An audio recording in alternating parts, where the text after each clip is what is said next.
Hello, welcome back to the reading of the poem of the Man God, written by Maria Valtorta, Volume 3. Chapter 387, Part 2. Towards En-Gedi, taking leave of Judas Iscariot and Simon Zealot. Send me, Lord, and with me someone with good legs. We will go to Bethany and then to Iscariot, and we will meet there, says the Iscariot with enthusiasm. The others, instead, while waiting for someone to be selected for the journey, which would separate them from the Master, are not at all enthusiastic. Jesus is thinking, and while thinking, he looks at Judas. He is undecided whether he should agree or not. Judas insists, "Say yes, Master. Make me happy." "You are the least suitable, Judas, to go to Jerusalem." "Why, Lord? I know the town better than anybody else." "That is why. The town is not only well known to you, but it affects you more than anybody else." "Master, I give you my word that I will not stop in Jerusalem, and I will not look for anybody from Israel. But let me go. I will arrive at Iscariot before you, and you will not put pressure on anybody to pay human homage to me." "No, Master, I will not, I promise." Jesus is still pensive. "Why do you hesitate so much, Master? Why do you not trust me?" "You are so weak, Judas, and as soon as you go away from the strength, you fall. You have been so good for some time. Why do you want to become upset and grieve me?" "No, Master, I do not want that. But one day I shall have to be without you. And then what shall I do if I do not prepare beforehand?" "Judas is right," several of the apostles say. "All right, go then. Go with my brother James." The others give sighs of relief. James sighs heavily, but he says kindly, "Yes, my Lord. Bless us, and we will depart." Simon Zealot feels sorry for him and says, "Master, fathers willingly replace their children to make them happy. I took him as my son together with Judas. Time has gone by, but my mind is still the same. Listen to my prayer. Send me with Judas of Simon. I am old, but I am as strong as a young man, and Judas will not have to complain about me. No, it is not fair that you should sacrifice yourself, leaving the Master in my place. It would certainly grieve you not to be with him," says James of Alphaeus. "Grief is relieved by the joy of leaving you with the Master. Later, you will tell me what you have done. In any case, I go to Bethany willingly," concludes the Zealot, as if he wished to belittle the value of his offer. "All right. You two will go. In the meantime, let us proceed towards the village. Who will go up to get some bread in the name of God?" "I will. I will." They all want to go. But Jesus holds back Judas of Iscariot. When they have all gone, Jesus takes his hands and speaks to him face to face. He seems to be wanting to instill his thought into him, influencing him to such an extent that Judas may not have any other thoughts than those wanted by Jesus. "Judas, do not harm yourself, my dear Judas. Have you not been calmer and happier for some time, free from the burden of your lower ego, of the human ego, which is so easily at the mercy of Satan and of the world? Of course you know that you have. Well, protect your peace and your welfare. Do not injure yourself, Judas. I can read you. You are in such a happy period at this moment. Oh, if I could only keep you thus, at the cost of all my blood, and destroy the last bulwark in which a great enemy of yours hides, and make you completely spiritual, with spiritual intellect, spiritual love, completely a spirit." Judas, face to face with Jesus, his hands in the hands of the Master, is almost dumbfounded. He whispers, "Injure myself? Last bulwark? Which one?" "Which one? You know how to injure yourself, by cherishing thoughts of human grandeur and friendships.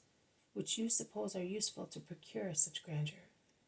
Believe me, Israel does not love you. It hates you as it hates me, as it hates whoever may seem a probable victor. And since you do not conceal your ambition to be such, you are hated. Do not believe their false words, their deceitful questions, by which they pretend to take an interest in your plans in order to help you. They circumvent you to hurt you, to find out and injure you. I am not begging you on my behalf, but only on your own. If I am the target of iniquity, I am still the Lord. They may torture my body and kill it, but not beyond that. But in your case, they would kill your soul. Shun temptation, my friend. Tell me that you will shun it. Speak this word of peace to your poor, persecuted, worried master.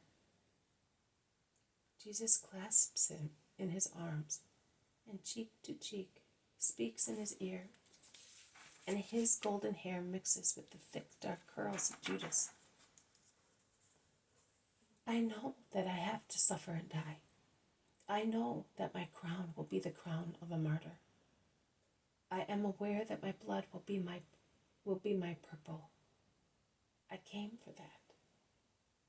Because through such martyrdom I will redeem mankind, and love has been urging me for endless time to do so.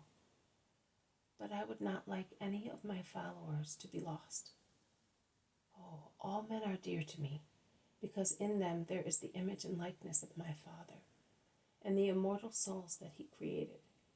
But you, my loved and beloved ones, you, the blood of my blood and the apples of my eyes, must not be lost. Oh, no torture could be like that, not even if Satan, who is sin, horror, disgust, should pierce me with his weapons burning with the sulfur of hell, and he should bite and grasp me. No torture could make me suffer as much as I would for one of my chosen ones who should be lost. Judas, my Judas, shall I ask my Father to let me suffer my dreadful passion 3 times, so that 2 of them may be offered to save you alone? Tell me, my friend. I will do that. I will ask him to multiply my suffering infinitely for that purpose. I love you, Judas. I love you so much, and I would like to give you myself, to make you myself, to save you from yourself. Do not weep. Do not say that, Master. I love you too. I also would give myself to see you strong, respected, feared, triumphant. I may not love you perfectly. I may not think perfectly. But I use, and perhaps I misuse, my whole being because I am anxious to see you loved. But I swear to you, I swear on Jehovah, that I will not approach scribes or Pharisees or Sadducees or Jews or priests. They will say that I am mad, but it does not matter. I shall be quite happy, provided you are not worried about me. Are you happy? A kiss, Master, as your blessing and protection. They kiss each other and part, while the others are running down the hill displaying cakes and fresh cheeses.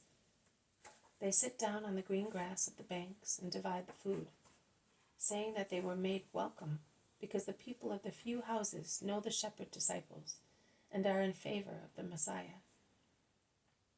We did not tell them that you are here, otherwise, concludes Thomas. We will endeavor to come back here some other time. We must not neglect anybody, replies Jesus. The meal is over. Jesus stands up and blesses the 2 who are going to Bethany, and who do not wish to wait until evening to set out, as the valley is shady and rich in water.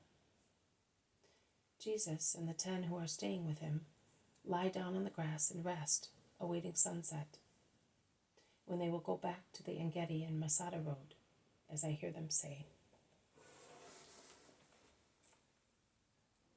This has been a reading from the poem of the Man-God, written by Maria Valtorta, Volume 3, Chapter 287, Part 2, Towards Engedi.